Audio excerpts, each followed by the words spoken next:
Welcome back to our Subnautica 2023 survival series. I'm Black Cat Red River.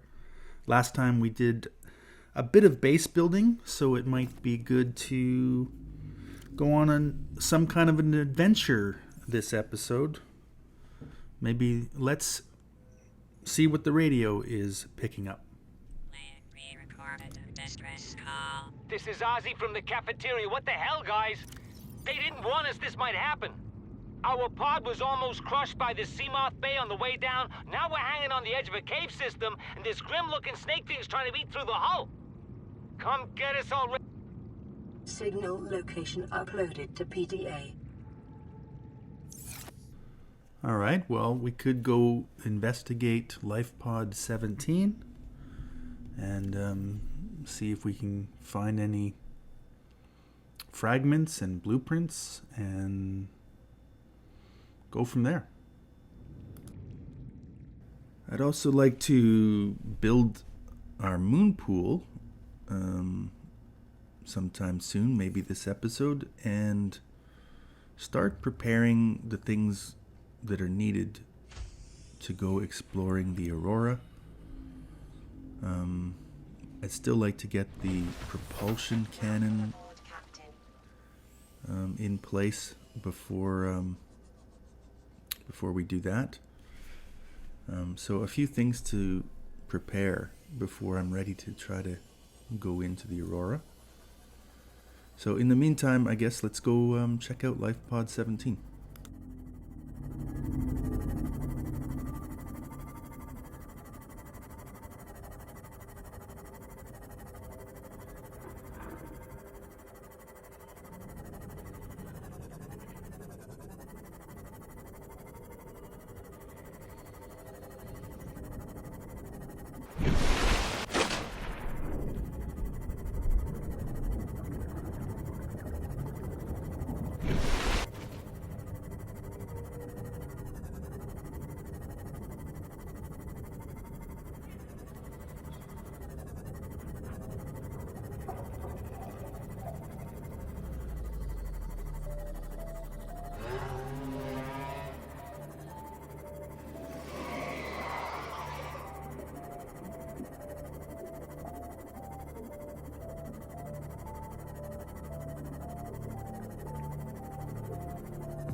Integrating new PDA data.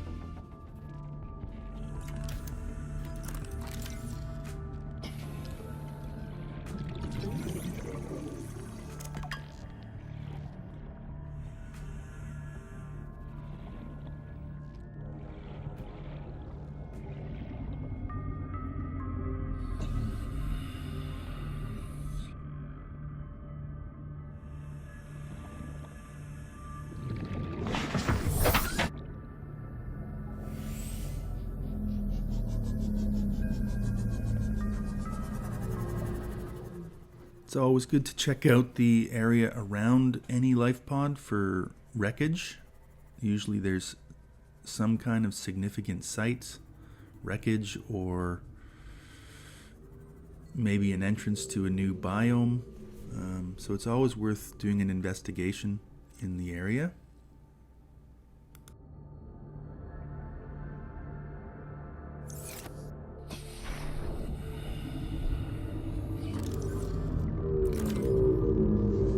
Passing 100 meters. Oxygen efficiency decreased. I'll probably come back here to explore the inside of this large wreck with proper salvage equipment at a later time. But for now, let's just check out what we can find in terms of tech fragments and blueprints. On the ground, in cargo boxes and so on. And we'll come back and we'll do a more thorough investigation of the inside at a later time.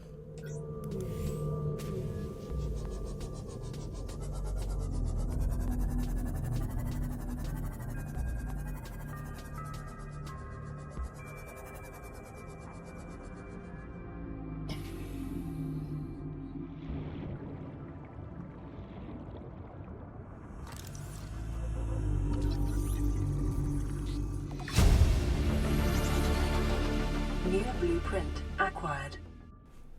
Very nice. Getting our propulsion cannon blueprint, which is another tool that's useful for going into the Aurora.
I'm collecting all this scrap metal because I know I'm going to need a lot of titanium for the Moonpool, if I want to build the Moonpool, and other expansions to the base.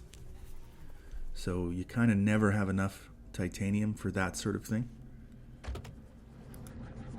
Same with quartz, really, for glass. A lot of the windows and the ceilings, the glass ceilings that you need for some of the buildings, take a lot of glass.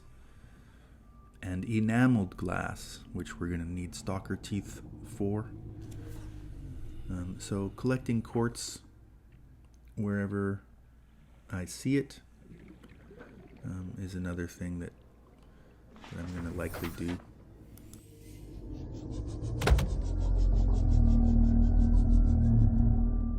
And we'll come back to these jelly shroom caves that are below this area near Lifepod 17 as well, because there's some key resources down there that we're going to want to pick up. Magnetite, things like that.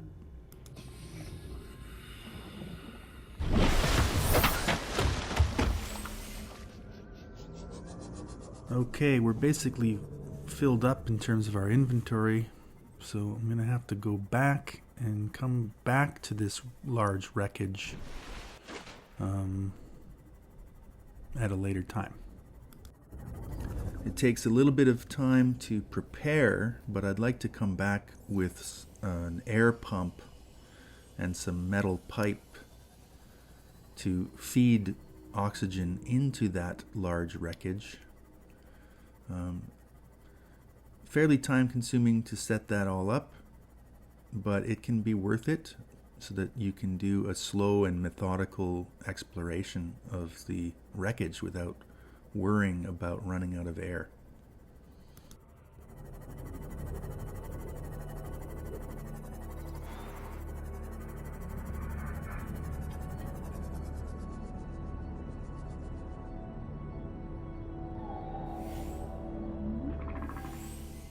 Okay, I think I left a few things back here at the starter base that I also want to move over to the new one.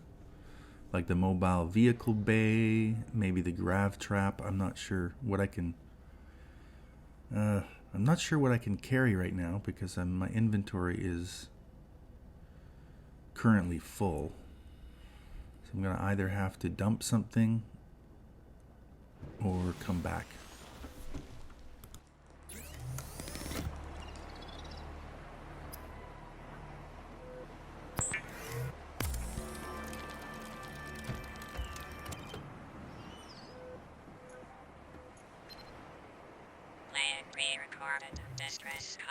This is Officer Keenan, Lifepod 19.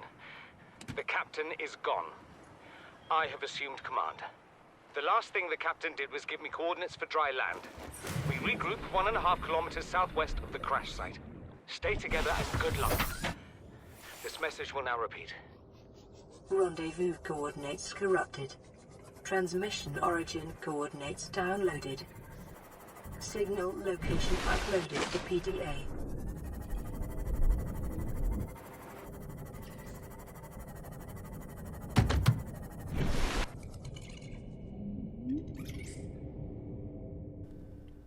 Now I'm gonna add a beacon here at the point 0, sort of the center of the map here.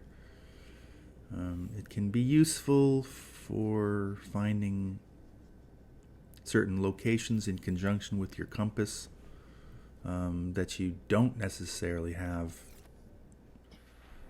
precise coordinates for, but you have a rough sense of the direction. I'm not sure how much I'll actually rely on that because pretty much everything in the game can be discovered using one of the life pods as your directional finder. Almost everything that you need to find can be found by following those life pods and exploring in the regions near them. So it's not really necessary to have a point 0, in my opinion, but it can be useful for certain purposes.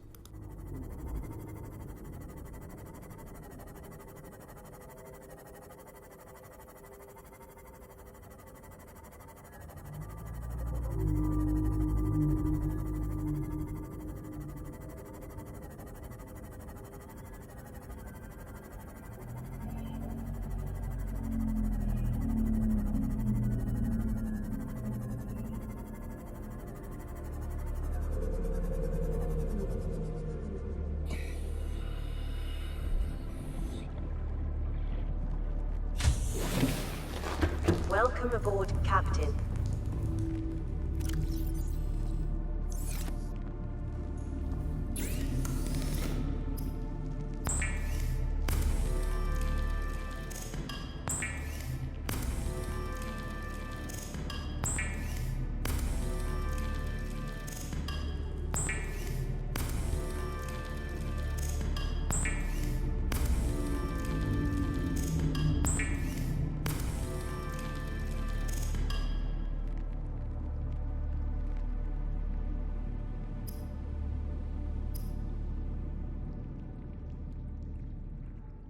Okay, so it should be fairly easy to make our propulsion cannon, which is another one of the essential tools for going into the Aurora, but also a useful tool for some other salvage operations, which we'll see in a future episode.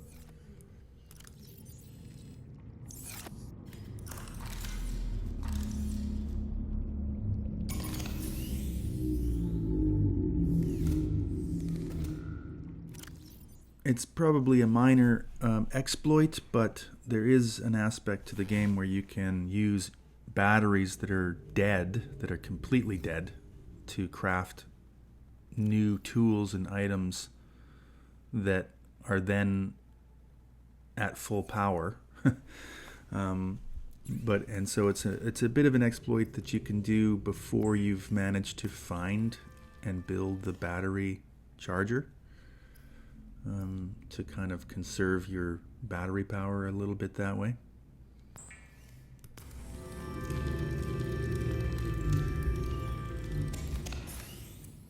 But there we go. That gives us a fully charged propulsion cannon by using a dead battery to craft it.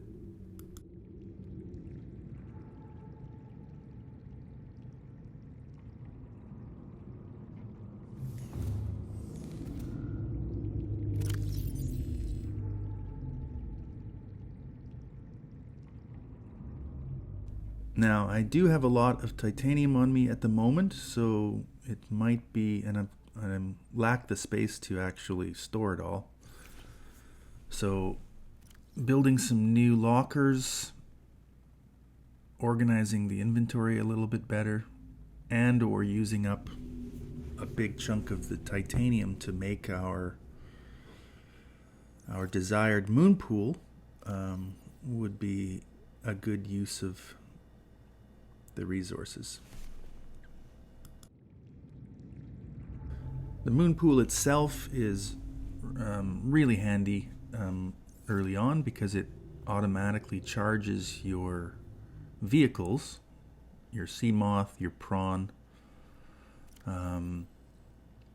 So you don't actually need a power cell charger if you have a moon pool.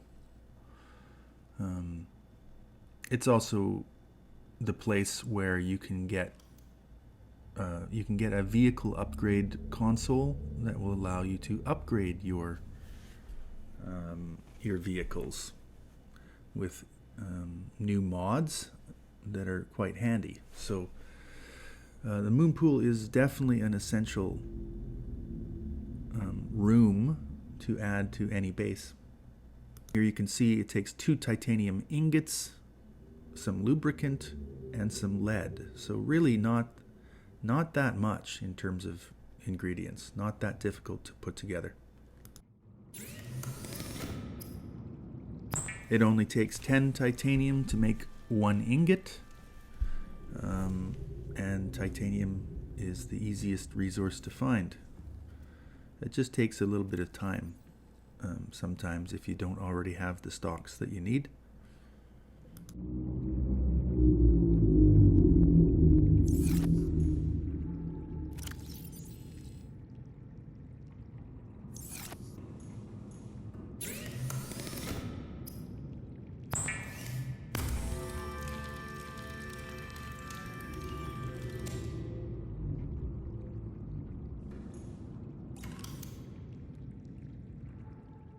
And now I just need to grab the 1 lubricant, which I should have in stock. And now we also have the creep vine in our garden, so very easy to get more. And we have everything we need now for the moon pool itself. Really, it's just a question at this point of figuring out where's the best spot to put it. And do I need any connecting tunnels? Do I want any connecting tunnels? Sometimes it's nice to have a tunnel that's large enough to put a bulkhead door in as well, which can add to stability, because moon pools take away your hull strength quite a bit. So you want to make sure you've got a bit of a buffer before you place it. So I'm thinking here on to the left side of my multi-purpose room, maybe put another glass tunnel going to the moon pool.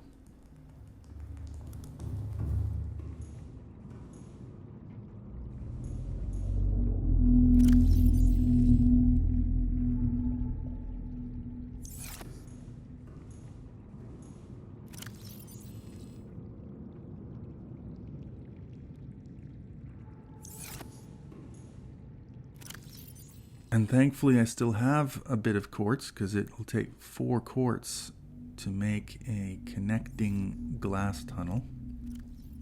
I grabbed a little bit of rubber there with the idea of maybe adding a bulkhead.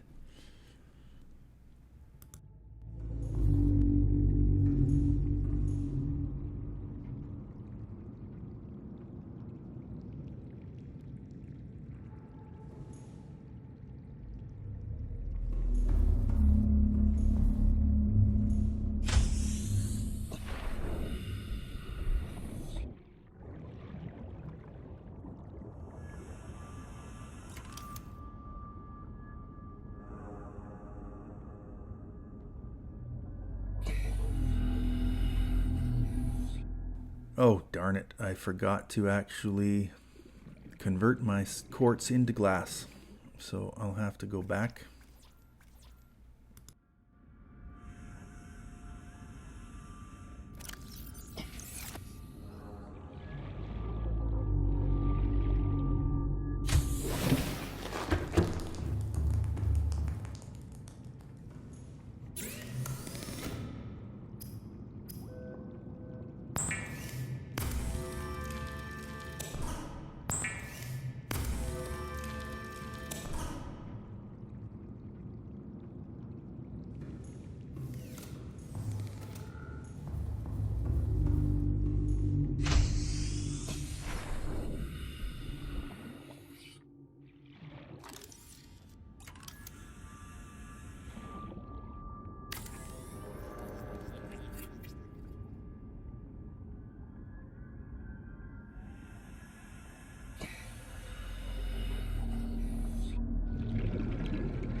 Now, one of the things I actually like about building my moon pool off to the side of a precipice like this is that when it is actually built, it shouldn't have any obstruction from support pillars. It should be basically just sticking out, no support pillars below it blocking your access by vehicles. It makes getting in and out of there a lot easier with your sea moth and or your prawn to do it that way.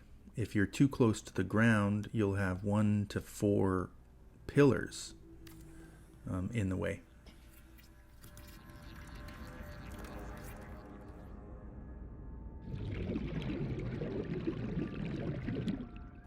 So as you can see here, I have 1 pillar that's below my glass tunnel connecting to the moon pool because it is close enough to the ground, but none under the moon pool itself, which is kind of the way I prefer to build them. Definitely easier to access. And now we'll add a bulkhead to increase our hull strength a little bit, and they look kind of cool too. You can open them and close them, or just leave them open if you like, but you can close them if you do have structural breach and your base starts filling up with water from one room in particular. You can close your bulkhead doors and keep most of your base intact and localize the problem that way until you manage to effect your repairs. So the bulkheads do have a practical function in the game as well. They're not just an aesthetic thing. I kind of like them.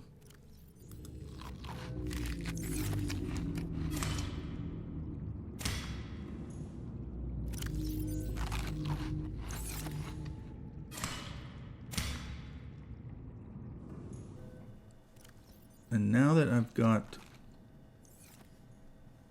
my bulbo trees and planters moved into the large garden room, I'll probably slowly get rid of the ones in this room and convert it into a storage facility. I'll add more wall lockers, start organizing my wall lockers a little bit, naming them, keep my inventory more organized. Easier to find resources that way. Welcome aboard, Captain.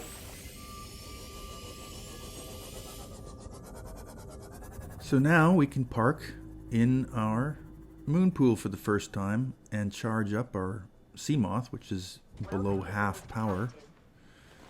And so that's nice. I was running out of juice in there. And it'll automatically charge up every time you come home now.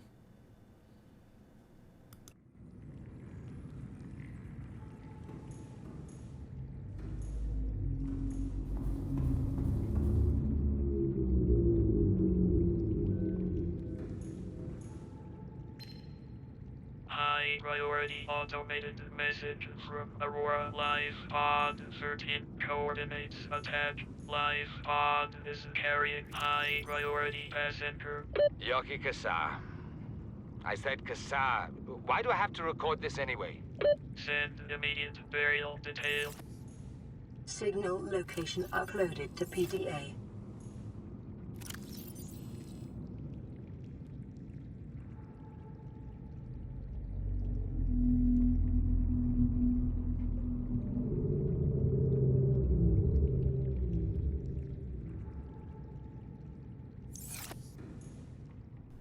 So a big part of this game is figuring out what your next priorities are going to be and working towards them.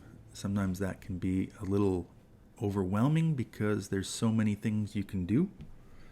Life pods to go explore and so on. I kind of want to work towards getting the ingredients that I need for the Aurora salvage operation. And that means, ideally I'd like to have some extra batteries with me so that my lights don't burn out in dark places, or my repair tool or whatever.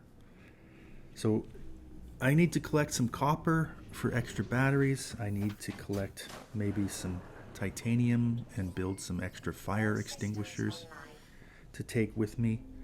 I want to have a few med kits on me. I want some salt so that I can preserve some fish for that journey. Having some extra food is important. Salt and coral for large water bottles. So making sure basically you have everything you need in addition to the laser cutter and the propulsion cannon and that sort of thing. So it can take a lot of time actually to put all that stuff together to do a proper salvage mission in the Aurora. But I think I'm going to start working on that, putting those pieces together. And you always need copper for things, beacons, batteries, what have you.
Passing 100 meters.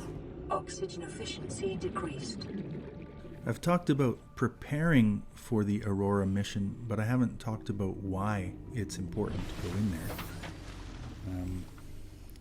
There are blueprints in the Aurora that are worth getting, right? For the prawn suit, for example, especially, right? You can get the entire blueprint for the prawn suit in there, guaranteed.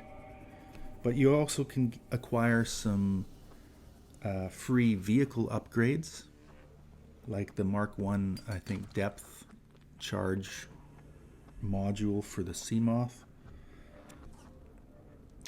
as well as an inventory expansion module that allows your Seamoth to actually carry stuff.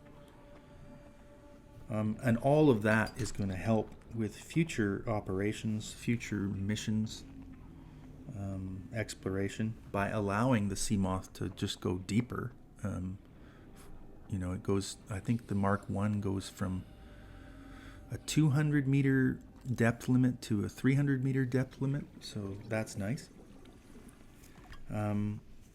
So you can get all of that in the Aurora, as well as a bunch of other, just basic items like lots of batteries, water, nutrient blocks, various things like that, and some cool little decorative items that you can bring back to your base eventually.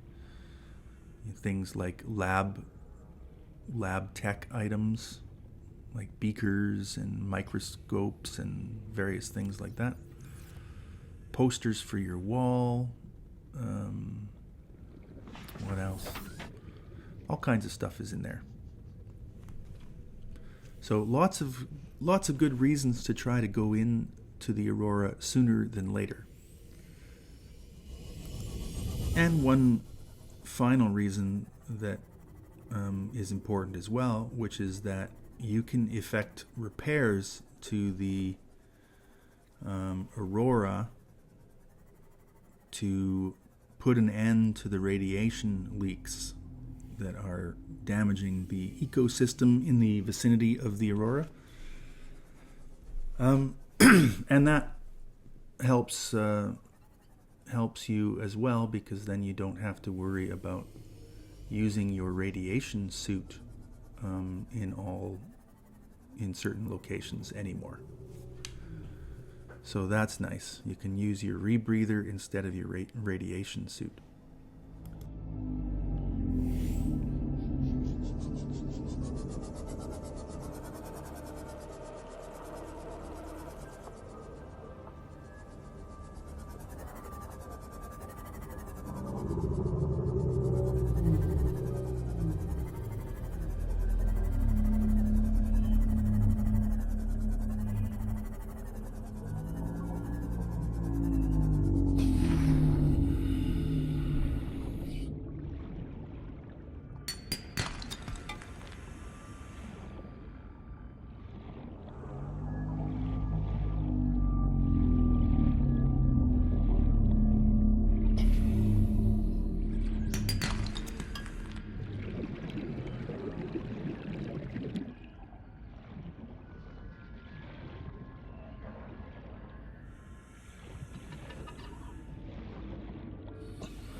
Welcome aboard, Captain.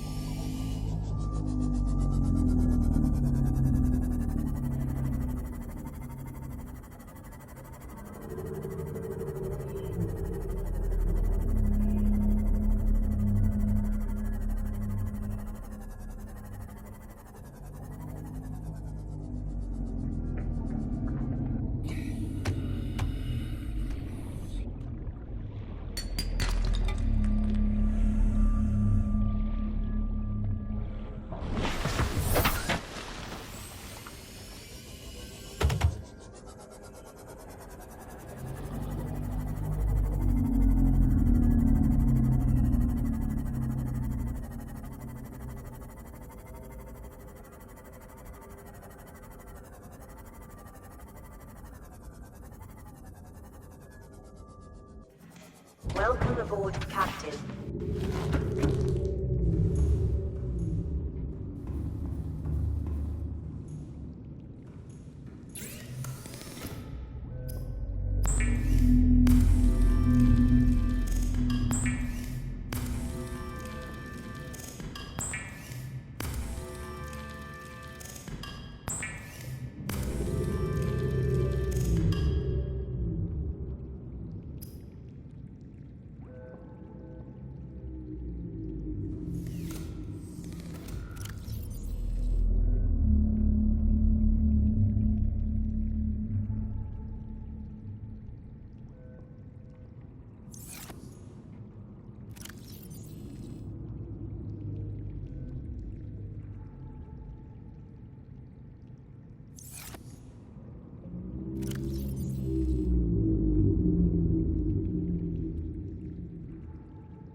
Okay, I'm going to make a few fire extinguishers to take to the Aurora because there's a lot of fires to put out in there.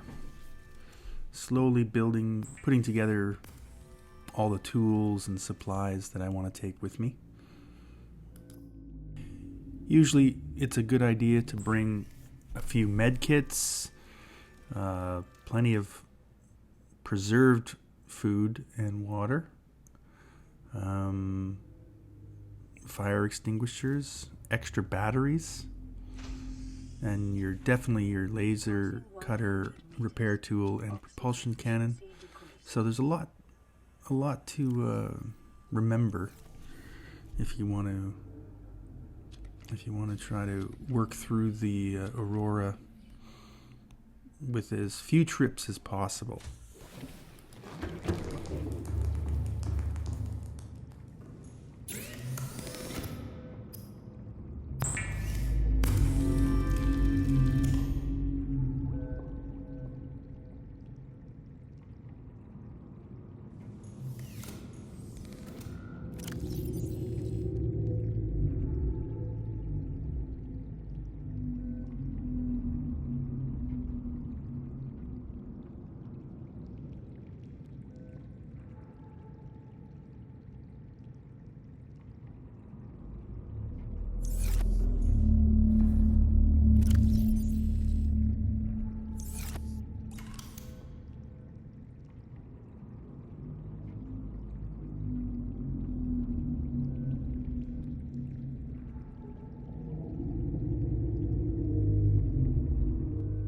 I'd like to make a med kit fabricator here, but now I think I'm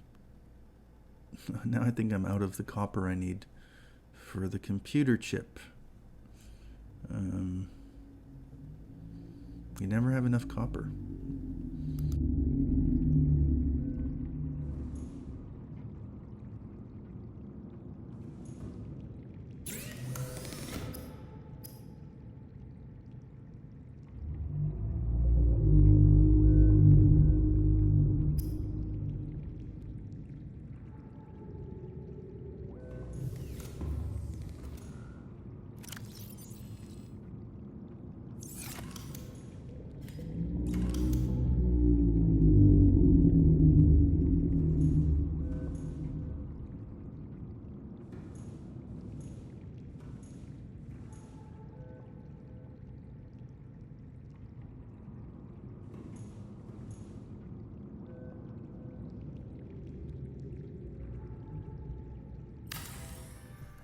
Just having a debate about whether or not I'm going to want to put any other tunnels off of this room down the road, or if I'm just going to put storage lockers on all of the walls basically that are left.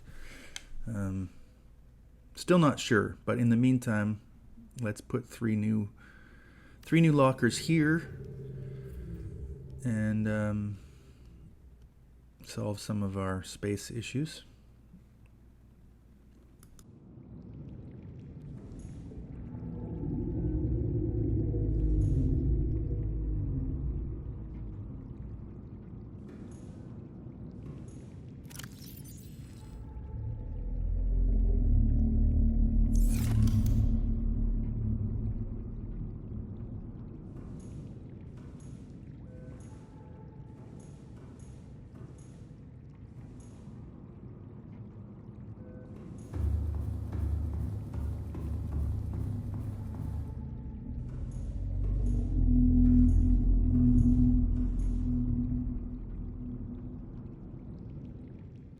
I like to put food and water lockers in this room,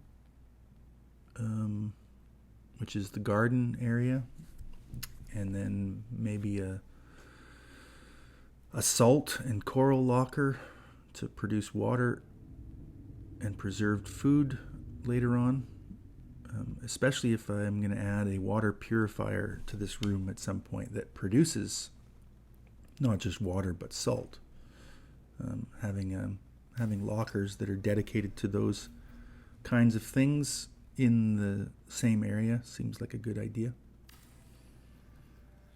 And this is also where I'll probably have my alien containment aquarium tank to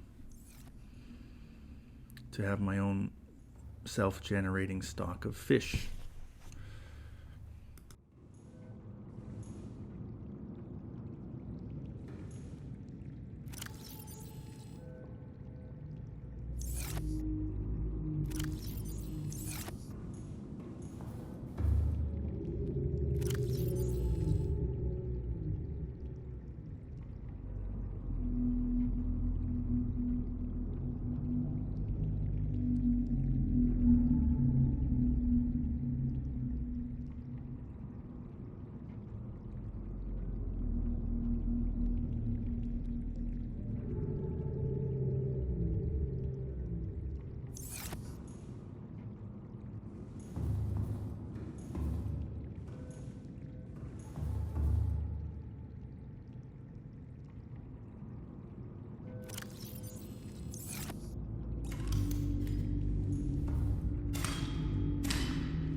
This kind of base organizing and inventory management might be stuff that is best done off camera.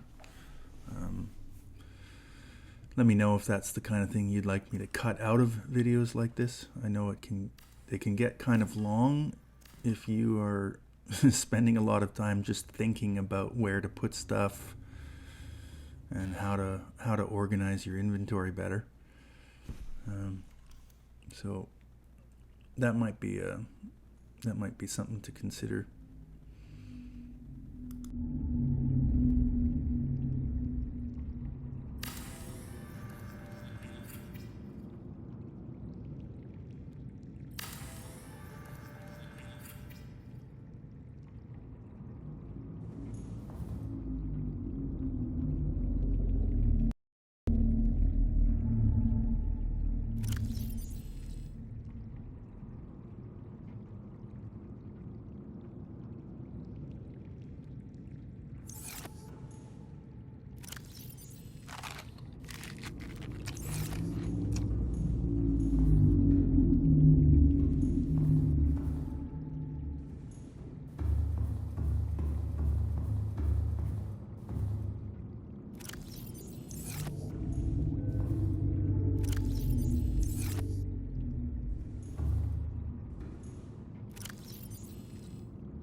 This is an automated distress signal from Lifepod 12.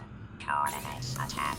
Warning, Lifepod has sunk beyond safe diving distance. Do not attempt retrieval without submersible support. Signal location uploaded to PDA.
Passing 100 meters.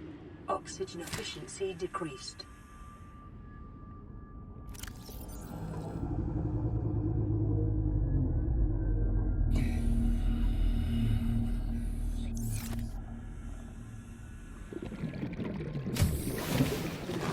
Welcome aboard, Captain.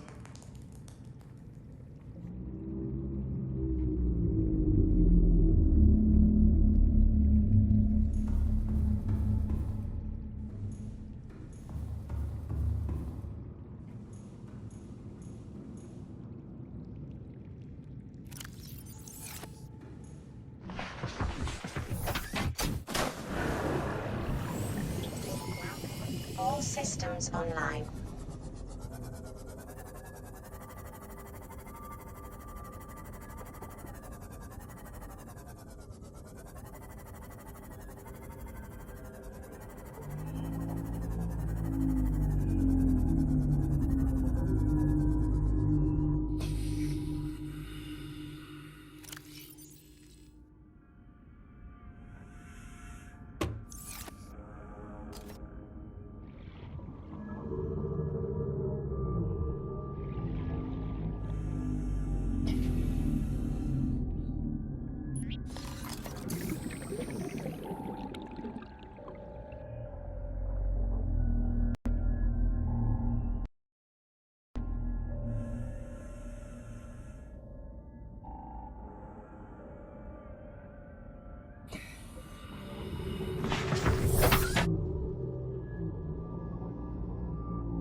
Okay, let's zip back to the old starter base and Lifepod area and grab a couple things to bring over here. And then I think we'll be pretty much ready to set out on our Aurora mission.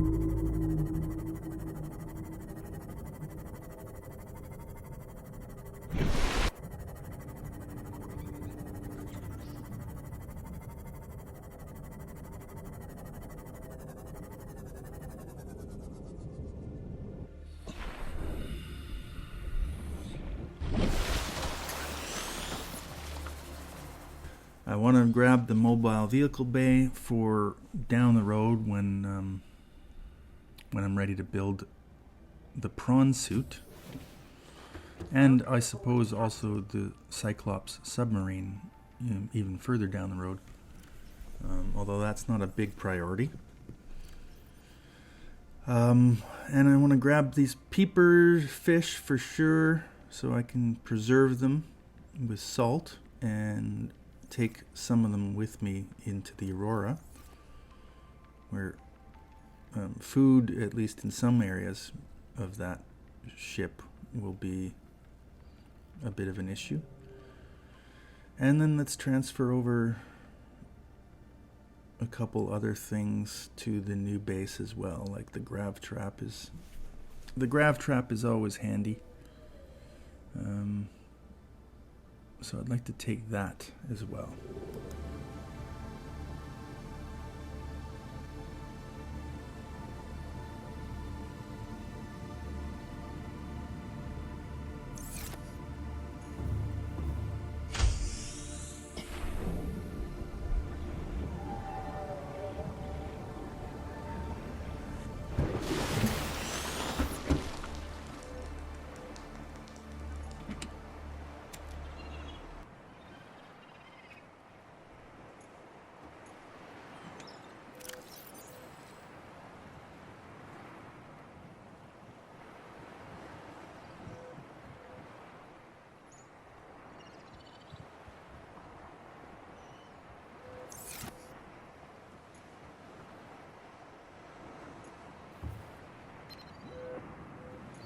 Aurora, this is Sunbeam again.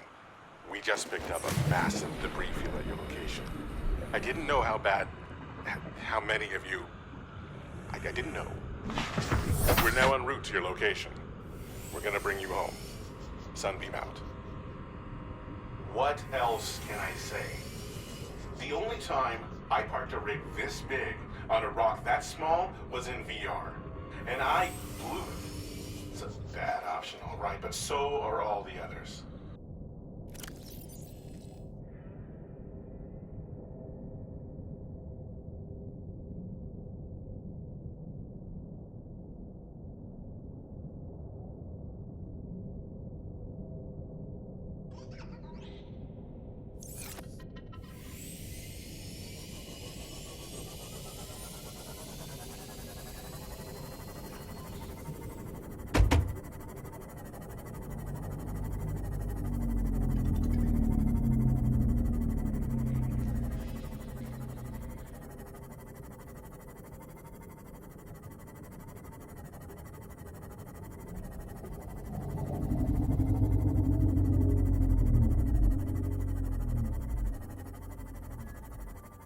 And of course, I actually forgot to grab the grav trap, but I'll go back another time. It's not actually necessary to take to the Aurora, but there actually is a couple spots in the Aurora that the grav trap is useful for, particularly in the engine core room where you're trying to repair the radiation breaches.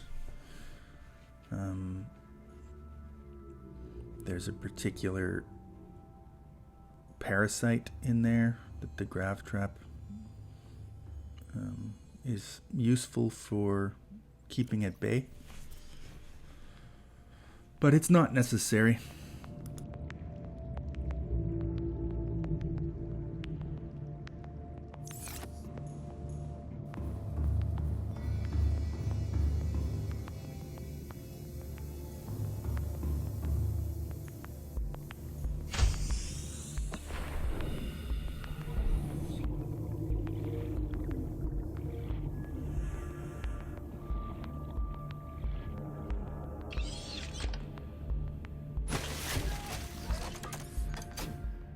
For the most part, that mobile vehicle bay should stay put up there on the surface where I've launched it. Although reefback leviathans have been known to, hit them and move them. So if you do go up there and you can't see your vehicle bay where you thought you had put it, that might be the reason. A reefback could have pushed it somewhere off course.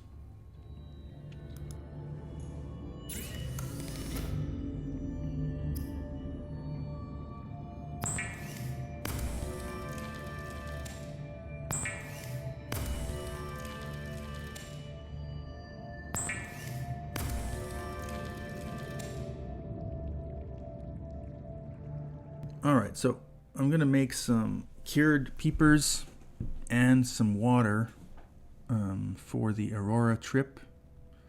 There is food and water that can be found in there in certain places, particularly in the residential area later on.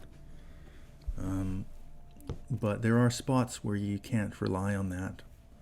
So it's nice to bring a little bit of extra food with you, just in case, so you don't have to flee and make multiple trips.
Okay, we're basically done with our prep for the Aurora salvage mission, but we're coming up on an hour-long video, so that might be a good place to actually stop.